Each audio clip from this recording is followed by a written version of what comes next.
All right, my Bible in 365 brothers and sisters, we have arrived at one of my favorite books in the Bible. That is the book of Ruth. Now, I love this book because this book tells us so much information about a series of different facts. And if you will examine this book the way I believe it was designed to be examined, your life will absolutely never be the same. Here's why. Ruth talks about a lot of things here. The first thing that it talks about is it talks about devotion and love. It talks about gratitude. It talks about trusting in God, even if trusting in God means living a completely new life. It speaks about things like wealth and poverty. It speaks about blessing and cursing. It gives us so much information practically on how we can live that if you study the book of Ruth from the context of all the practical things you face in life, you will walk away victorious and your life will literally never be the same. Now, this is interesting because the book of Ruth starts off quite tragically. If you think about the story of Ruth, there are a lot of names in the middle of all of this story that just the definition of these names tell you a lot about how tragic this story kind of is, right? Let's go over the meaning of some of these names. First of all, there's Elimelech, okay? That means my God is king. That's a pretty basic one, right? Then there's another one, Naomi, which means pleasant or it means nice. But then there's another one here, Mara, that means bitter. Or how about this? Mahlon, sick. Or Chelon, which means pining or basically not doing so well, right? Raus, of course, that's Ruth. It means friendship or can oftentimes be referred to as friend or association, depending on the context that it's used. Orpha, which sounds a whole lot like Oprah, the definition of that speaks of being stubborn or obstinate, believe it or not. And then, of course, Boaz speaks of strength. And this is interesting. We do see another name here, Beit Lahem, which, of course, might be familiar to you in a term that's used a lot, Bethlehem, which means Beit Lahem, house of bread. And so there's a lot of very interesting stories here. There's some other names that you might not have heard, and that is Obed, and then there is Jesse, and there is David, and we'll talk about that in just a second. Now, the story here is remarkable because it starts off with a woman who gets married, and in her very early years, her and her sister-in-law both lose their husbands. They both die for different circumstances. And it's interesting because both of the husbands seem to die around the same time. They're both brothers.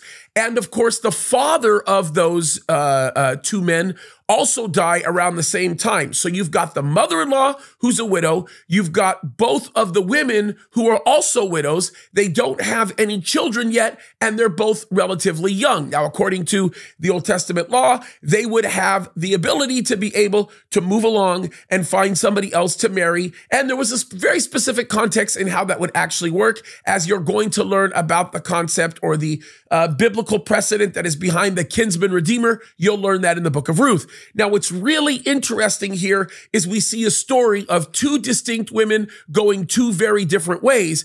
And there's also sort of a subset of stories in here where the mother-in-law who experienced the loss of both of her sons is very bitter and very sad. As a matter of fact, it's interesting because that's where you get the term Mara here from this passage. And it was always an interesting picture when you begin to examine what exactly happens here. Now, in these 4 chapters, you get what appears to be this radical, heavy story of something pretty spectacular that happens. But it starts off very rocky. And if you think about it, you get the story of the deaths of these two men and these women finding themselves in a very, very difficult situation. One of the women immediately chooses to open up her options, go back to where she came from, and seek to find an opportunity to marry somebody else, which is not a bad thing. I wouldn't even call it an unadmirable thing. It was something that she felt like she needed to do, and being single in those days wasn't necessarily a great thing. It's not necessarily a great thing today, but that's a whole other story. But Ruth goes to her mother-in-law and tells her mother-in-law something pretty powerful. She says, listen, I'm going to go where you go. I know you've given me the opportunity to go, but I'm going to go where you go, and your God will be my God. Now, what's interesting is we know that Ruth was a Moabitess woman. We know that. We know that she came from this area and yet chose to forsake that way of life in order to enter into the life of her mother-in-law, which of course had roots in Israel, right? And so there's a couple of settings here that I think are really, really important. The first setting is Moab, which doesn't last long. That's probably the first 18 verses of chapter 1. And then for the rest of the setting, you get into Bethlehem. You get into Bethlehem, which is the place where, of course, Ruth ends up getting married. And there's a bunch of things we learn about Ruth. We know that Ruth is a virtuous woman. The Bible tells us this in Ruth chapter 3. We also know the story of the kinsman redeemer, right? And that's a very, very powerful story. And what's really interesting is when you extend the love of God the way God designed for that love to be extended, you are rewarded. When you walk selflessly, when you choose to say, God, I'm going to do what you ask me to do, and I'm going to deny myself that you might be able to allow me to live the way you've called me to live, it completely changes absolutely everything, right? Now, you have to keep this in mind.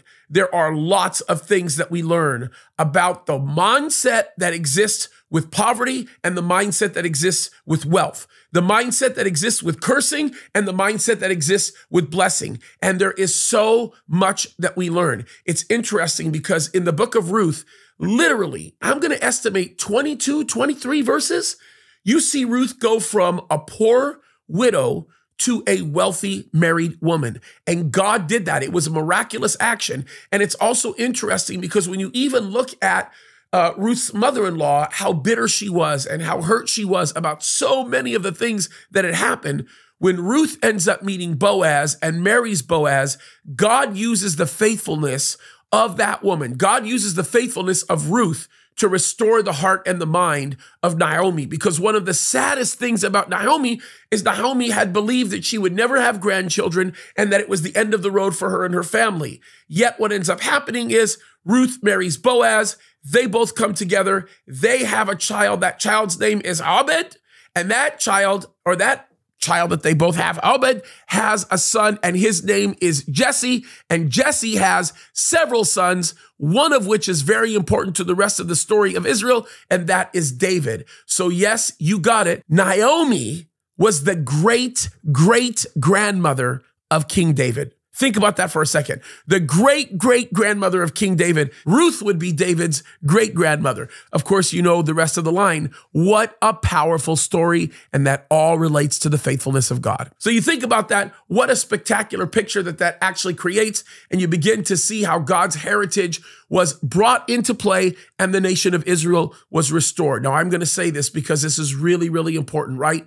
Understand the picture that's created here. When loyalty is given to the Lord literally rewards that loyalty. Look at the moment where we see that being exemplified here in the book of Ruth. Ruth chapter 1, verses 16 through 17, it says this, "But Ruth said, 'Entreat me not to leave you or to turn back from following after you. For wherever you will go, I will go, and wherever you lodge, I will lodge. Your people shall be my people, and your God my God. And where you die, I will die, and there I will be buried,' or there will I be buried. The Lord so do to me, and more also, if anything but death parts you and me." What a heavy and powerful picture. What an amazing woman that would dedicate herself to her mother-in-law this way. So the story is spectacular. It's amazing. It's wonderful. And there you have it in a nutshell. Do not miss out on this. By the way, I have to tell you, go to my website, jamescadiz.com. I've got the full teaching through the book of Ruth.